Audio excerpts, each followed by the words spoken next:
안녕하세요. 호주에서 10년째 살고 있는 제이슨입니다.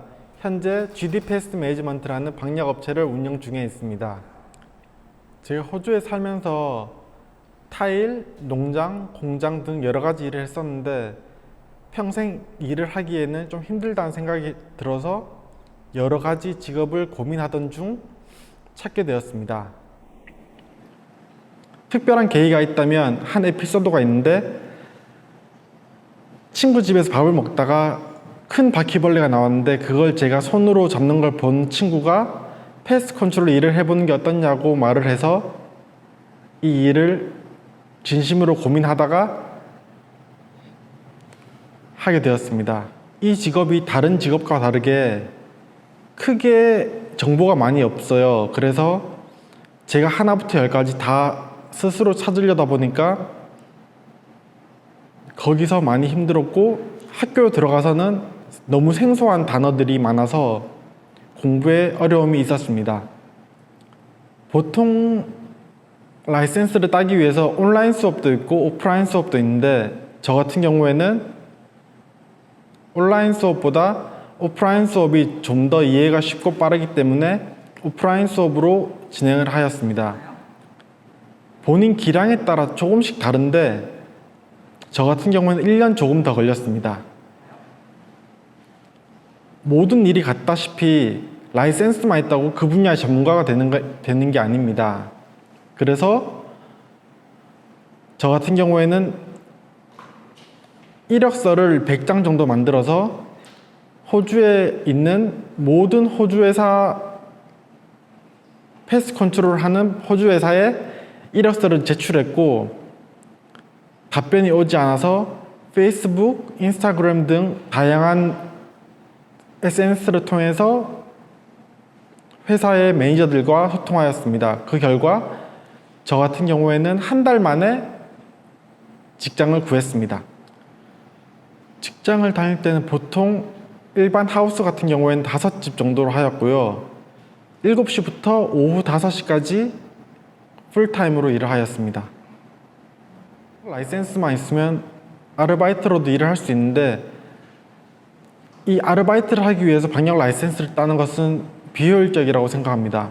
왜냐하면 타 업계에 비해서 라이센스가 필요함에도 불구하고 시급이 너무 적습니다.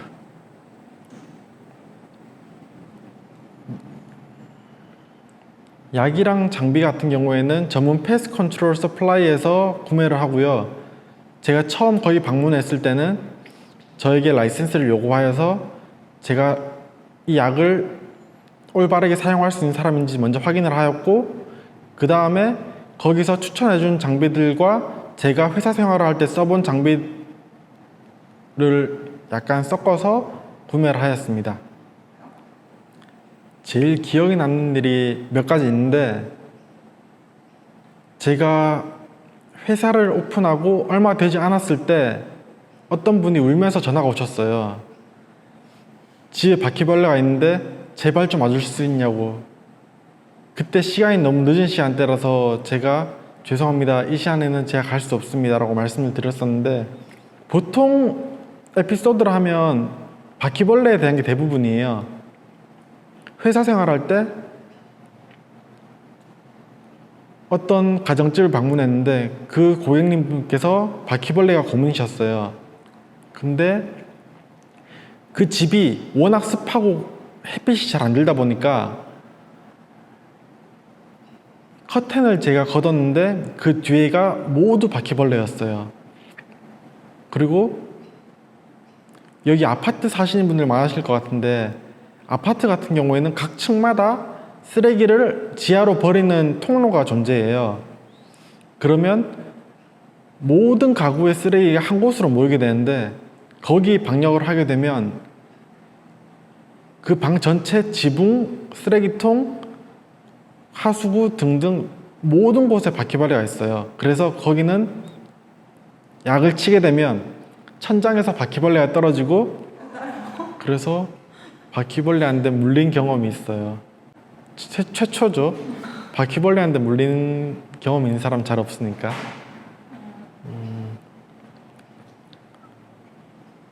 일을 하다가 당황스러웠던 점이, 제가 웬만해서는 벌레가 무섭다고 생각해 본 적이 없어서 벌레에 관해서는 무서웠던 적이, 황당하거나 그랬던 적이 잘 없는 것 같아요. 근데 네, 필수죠. 일단 제가 이 일을 하고 있어서가 아니라 제가 하다 보니까 아는 만큼 보인다고 친구 집만 놀러 가도 바퀴벌레의 흔적들을 쉽게 볼 수 있어요. 그래서 보통 손님들께서 저희 집엔 바퀴벌레가 없어요, 대신 아이가 있어서 혹시 몰라서 방역을 하는 겁니다 라고 말씀을 하시는데, 실제로 작업을 하다 보면 바퀴벌레 흔적을 본의 아니게 엄청 발견할 수 있어요. 그래서 손님께 말씀드리면 집에 바퀴벌레가 있는지 몰랐다 라고 말씀을 하시는 경우가 대부분이고, 그래도 안 믿으시는 분들은 제가 작업이 끝나고 실제로 바퀴벌레가 죽어가는 걸 눈으로 보시고서야 그제서야 이제 믿으신 경우도 있어요. 일단 보통 제너럴 페스트라고 하면 바퀴벌레, 개미, 거미, 실버피쉬가 포함되어 있는데, 실버피쉬 같은 경우에는 옷 같은 걸 갉아먹어요. 주로 지붕 안에서 살면서 가끔씩 이제 환풍구나 주방 쪽으로 내려와서 섬유질을 갉아먹기 때문에 집에 비싼 옷이 있으신 분들은 그게 상할 수 있으니까 조심하셔야 되고, 그리고 개미 같은 경우에는 집에 아기가 있거나 아기가 없더라도 음식물이 조금만 있으면 개미들이 들끓는 게 호주예요. 그래서 미리 방역을 하시게 되면 그 부분을 예방할 수 있습니다. 일단 질문 내용이 벌레를 죽이는 약을 사용하면 해가 되지 않냐고 하셨는데, 벌레를 죽이는 약인 만큼 정말 최소한의 약으로 그 작은 벌레를 죽이는 거기 때문에 사람한테는 해가 되지 않습니다. 그리고 호주에서는 특별히 더 검증을 거쳐서 세이프티 데이터 쉿이라는 게 있는데, 거기서 인체에 무해한 약, 흰개미가 집에 들어오게 되면 먼저 들어오는 경로가 되게 다양합니다. 제일 흔하게 들어오는 경로가 지붕으로 침투할 때도 있고, 그리고 콘크리트 밑으로 들어와서 파이프 안쪽으로 들어오는 경우도 있어요. 파이프 바깥쪽으로 들어와서 파이프 위에는 바스룸이 있기 때문에 충분히 습하고 나무도 있고 흰개미가 자리 잡기 제일 좋은 공간입니다. 그래서 서서히 자리를 잡아서 먹기 시작하면 나무를 갉아먹고, 나무가 점점 썩어서 집이 벽돌로 되어 있다고 해서 집 안까지 벽돌로 되는 경우는 매우 드물고, 지붕으로 올라갔을 때 나무가 아닌 경우도 매우 드뭅니다. 그래서 호주 같은 경우는 특히나 나무로 집을 짓기 때문에 흰개미에서 자유롭다고 말씀드리기는 어려울 것 같습니다.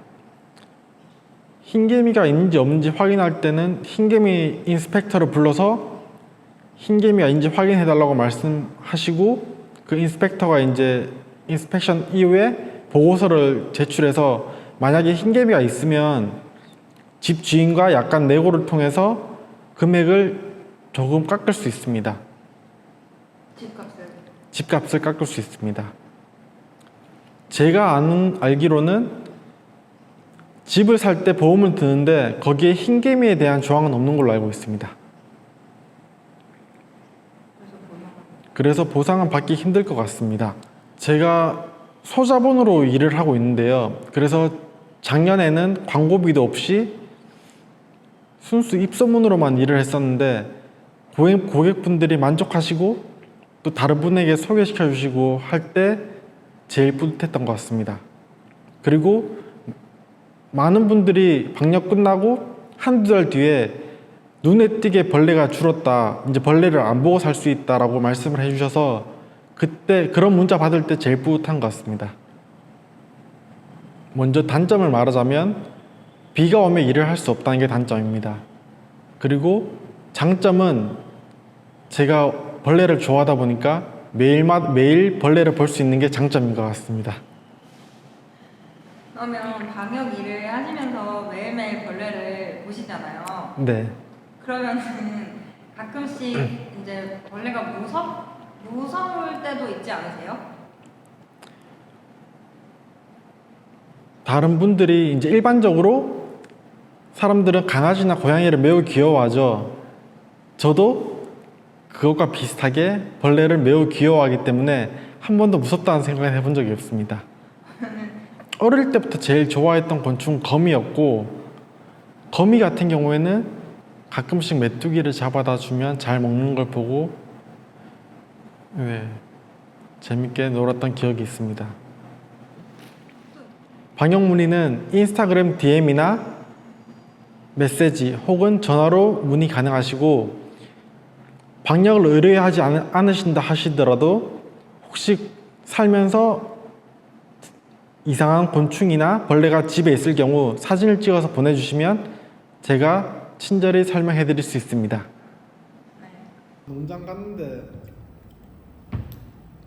방을 주잖아요. 방이 그때 당시에 주당 60불이었어요. 독방 원룸이었는데 거기가, 저는 몰랐죠. 저는 그리고 벌레에 대해서 거리낌이 없으니까 그냥 침대 한 개 있고 TV 있으니까 그냥 거기 살았죠. 그 방에. 근데 잘 때 계속 간지러운 거예요. 너무 간지러운 거야. 그래서 뭐야 해서 봤는데 바퀴벌레인 거야. 그래서 귀찮잖아요.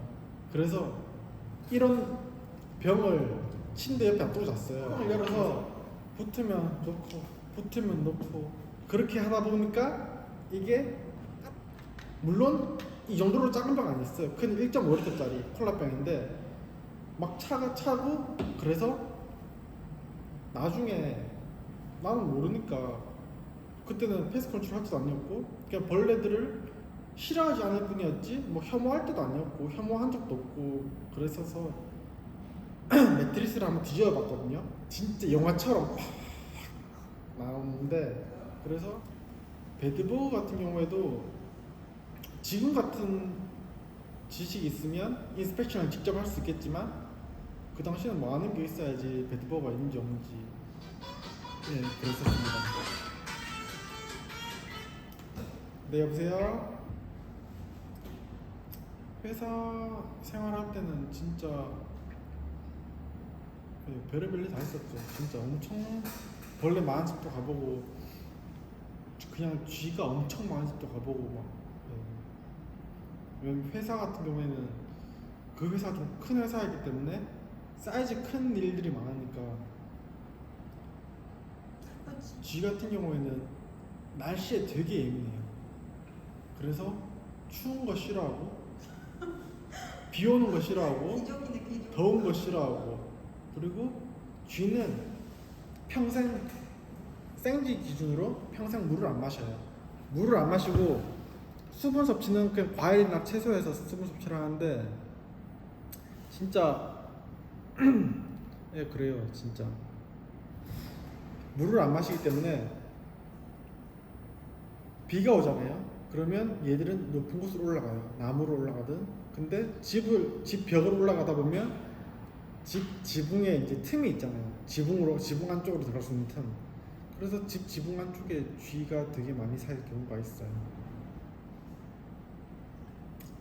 그래서 작년 초에 비 엄청 많이 왔을 때, 그때는 제가 이제 비즈니스 시작한 지 얼마 안 돼가지고 손님이 많이 없었는데 그때 쥐 작업 덕분에 그나마 버틸 수 있었어요.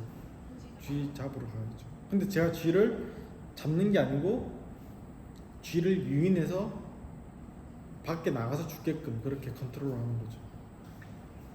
사람들이 오해하는 게 패스트 컨트롤러가 패스트 킬러가 아니에요. 패스트 컨트롤은 진짜 이 집에 벌레가 안 생기도록 환경을 컨트롤하는 게 패스트 컨트롤이기 때문에. 그래서 물론 단순히 거기 있는 걸 죽일 수는 있죠. 하지만 앞으로 나올 애들도 죽게끔 작업을 하는 게 패스트.